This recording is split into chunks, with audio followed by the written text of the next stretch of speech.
નમસ્કાર મિત્રો, આપ સૌનું આપણા યુટ્યુબ ચેનલમાં હાર્દિક સ્વાગત છે. મિત્રો, આદિજાતિ ખેડૂત માટે એક મહત્વપૂર્ણ જાહેર નિવેદન બહાર પાડવામાં આવી છે. વર્ષ 2024-27ની કૃષિ વૈવિધ્યકરણ યોજના રવિ ઋતુ પાક અંતર્ગત પાત્ર આદિજાતિ ખેડૂતને બિયારણ અને ખાતરની કીટ આપવામાં આવશે. તો આ યોજનામાં કયા ખેડૂતો લાભ લઈ શકે છે, કયા જિલ્લામાં યોજના લાગુ પડેલ છે, શું લાભ મળશે અને અરજી કરવાની છેલ્લી તારીખ કઈ છે? ચાલો સંપૂર્ણ માહિતી સરળ ભાષામાં જાણીએ. યોજના શું છે?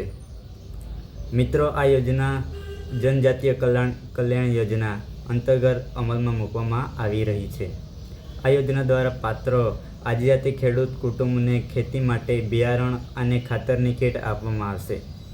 ખાસ વાત એ છે કે એક ખેડૂત કુટુંબને માત્ર એક જ કીટ મળવાપાત્ર રહેશે.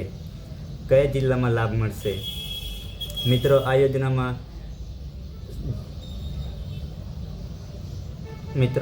જિલ્લાવાર પાક અલગ અલગ રાખવામાં આવ્યા છે. બનાસકાંઠા, સાબરકાંઠા, અરવલ્લી, મહીસાગર, પંચમહાલ, દાહોદ અને છોટાઉદેપુર જિલ્લામાં મુખ્ય પાકમાં નીચેમાંથી કોઈ એક બિયારણ આપવામાં આવશે. ઘઉં, ચણા, મકાઈ, તેની સાથે ટામેટા, ભીંડા, રીંગણનું બિયારણ આપવામાં આવશે. ખાતરમાં પ્રોમ 50 કિલોની એક બેગ, એમોનિયમ સલ્ફેટ 50 કિલોની એક બેગ, NP કન્સલેટ એક બોટલ આપવામાં આવશે.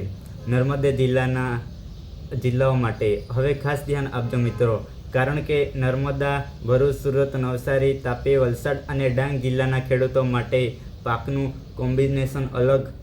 મુખ્ય પાકમાં ભીંડા, ટામેટા, દૂધી, કુકુંબર અને તેની સાથે રીંગણ, બ્રોકોલીનું બિયારણ આપવામાં આવશે. આ સાથે ખાતરમાં પ્રોમ 50 કિલોની એક બેગ, એમોનિયમ સલ્ફેટ 50 કિલોની એક બેગ, NPK કોન્સેટિયા એક બોટલ આપવામાં આવશે.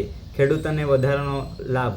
મિત્રો, બિયારણ અને ખાતર જ નહીં, આ યોજના હેઠળ લાભાર્થીની ખેતી અંગેની તાલીમ, માર્કેટ લીકેજની સેવા અને ફોન તથા મેસેજ દ્વારા માર્ગદર્શન પણ આપવામાં આવશે.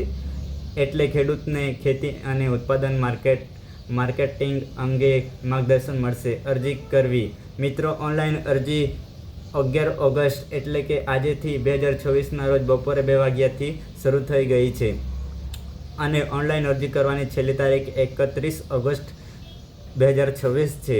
એટલે જે પાત્ર આદિજાતિ ખેડૂતોએ આ યોજનાનો લાભ લેવો હોય તેમણે છેલ્લી તારીખની રાહ જોયા વગર વહેલી તકે અરજી કરવી. અરજી ફી લોકફાળો.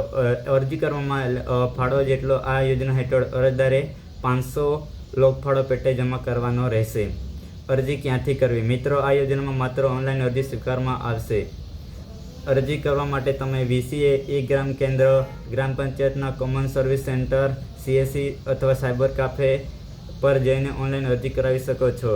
કઈ કચેરીમાંથી અરજી ફોર્મ આપવામાં આવ્યું નથી? ખાસ નોંધ. મિત્રો, અરજી કરતા પહેલાં તમારી પાત્રતા અને જરૂરી દસ્તાવેજો માહિતી ચોક્કસ તપાસી લેવી અને અરજી કરતી વખતે તમારી માહિતી સાચી ભરવી. યોજનામાં નાણાકીય જોગવાઈ મર્યાદામાં પસંદ કરવામાં આવશે.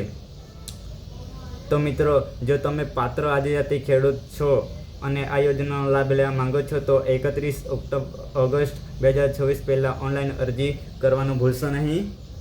આ માહિતી તમારા ગામના અને પરિવારના જરૂરિયાતમંદ ખેડૂતો સુધી જરૂર પહોંચાડજો. વિડીયો ઉપયોગી લાગ્યો હોય તો લાઈક કરો, શેર કરો અને ચેનલને સબસ્ક્રાઈબ કરો. અને તમને કોઈ સરકારી યોજના વિશે માહિતી જોઈએ તો કોમેન્ટમાં જરૂર જણાવજો. આભાર મિત્રો. જય હિન્દ, જય જોહાર.